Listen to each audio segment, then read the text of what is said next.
Hi, this is about to be the most garbage video I've ever made. Literally. Literally. I found this trash can on Amazon. It looks exactly like the big ones. You could have the garbage man come and collect, but it's little, so it's cute. So the point of this video is to do something completely unique that's never been done before. I have never ever seen someone paint on a garbage can and make trash art. It hasn't been done, I can guarantee. A 100% original idea from the depths of my brain. And the great thing about being the only person to ever do this is you guys can't compare me to anyone. You can't tell me that I'm doing it wrong. There's just no way to mess this up. Now without further ado, let's paint this trash can. I gotta be more accurately. Hello. Oh. First things first, I'm going to take a paintbrush and some white acrylic paint, and I'm going to paint a layer of that paint on here. I want to cover everything. That'll ensure that the paint is opaque because it'll probably need 2 coats of every color anyway, so why not just start with white? This will give me a nice even canvas to work on.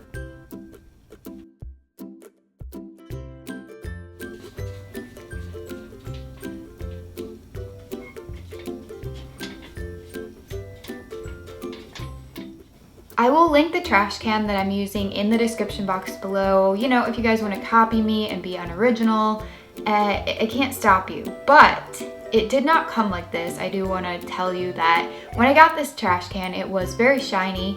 I, off camera, put vinegar on it. I kind of soaked some paper towels because the acrylic paint was actually scratching off. It was just too shiny and glossy. So if you end up wanting to do this as well, I'm giving you a tip, being nice, extending my guidance to you, just in case. I am using a very cheap acrylic paint from Walmart. I normally get the Craft Smart brand, but this time it's Apple Barrel. They're both pretty cheap and not at all professional grade paint, but it's what I always use, and I think it does a really good job. That is no joke. I used bottom of the barrel, no pun intended, acrylic paint. And because the vinegar took away all the shine, again, it's not gonna scratch off, so your artwork will last.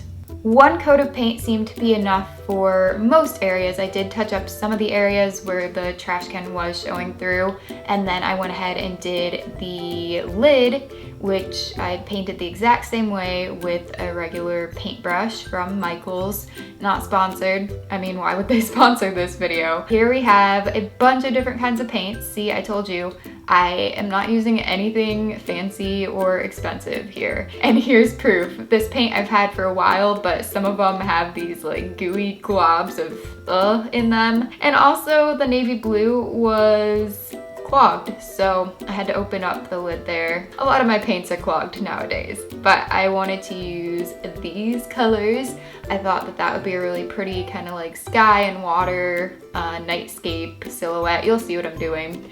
And then the rest is for the lights, which again, you'll see at the end. I did switch over to a sponge brush. I just, in my mind, thought that this would be easier to blend. I'm not really sure if it was, but just the way that the paint kind of sinks in to the sponge and gets like up.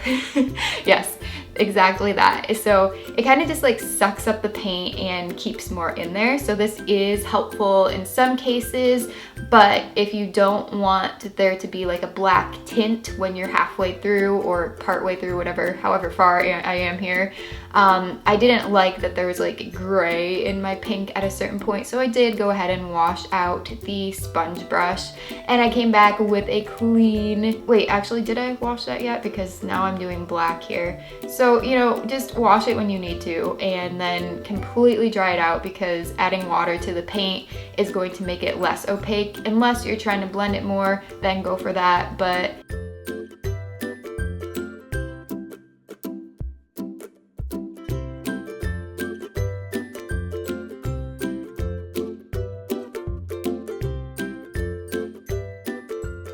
so I think after this part is when I cleaned my brush, and you can see that I'm using a white with the pink to make it super, super light and cloud-like. That's what I'm trying to do with the sky. I'm trying to do like kind of a cloudy night sky, almost like galaxy, sunset where the sun is almost completely set, you know, that kind of dusky setting with colorful cotton candy clouds. When you are trying to blend colors with acrylic paint, you want to make sure that the sections that you're trying to blend, both colors are wet, that they are, you know, still fresh, because otherwise they're not going to blend with each other. A new layer of wet acrylic paint over one that's already dry will just cover it up. It won't blend into it. So if you are working on a dry layer and you want to blend that, you've got to use the previous color again and try and mix that together. Make a mix and mingle, have a good old time.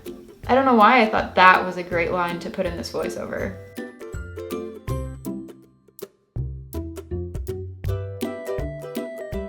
Once I had enough cloud type stuff, then I moved on to the dark navy blue. What is this even called? It's literally called navy. I covered the entire like bottom half-ish with this, and then I decided that was a little bit too high, so I did go back in with some white off camera, and then I did kind of like a black loop of stripy paint all around.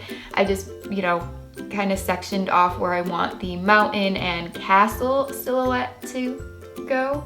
And it's the weirdest thing. I was actually inspired to do art from the movie Tangled, even though I've never seen the movie Tangled, which it looks really cute and colorful, and there's so much really beautiful art in it, but just somehow it popped into my mind. So I went on Google Images and I searched all the like wall paintings, and I found this silhouette night scene of the gondola on the water and all these lanterns. So that is what I'm going for here. Again, I have no clue how I thought of doing this movie that I've never seen. Painting does get kind of difficult at times because you can only paint so small. And I know that this paintbrush that I'm using is not the most detailed because, to be completely honest, I was just too lazy to get my other detailing brush. Keeping it real with y'all, I'm just like, I did not want to wash another paintbrush at this point. So I got some colored pencils out and I did the line art that way, and I kind of messed it up because, again, too lazy. So I was gonna not show this part where I used like a huge brush on a tiny detailed spot,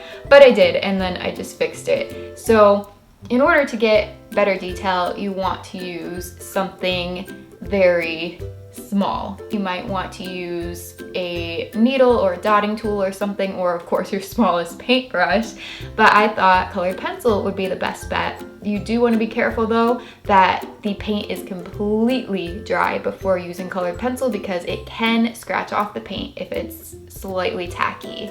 After doing the detail of the shadow, like the silhouette of the mountain castle type area, I did go in and try to put like pink and blue highlights into the water, and I put a path on the mountain, and I tried to show Leo my art at this time. My cat, he thinks it's complete trash.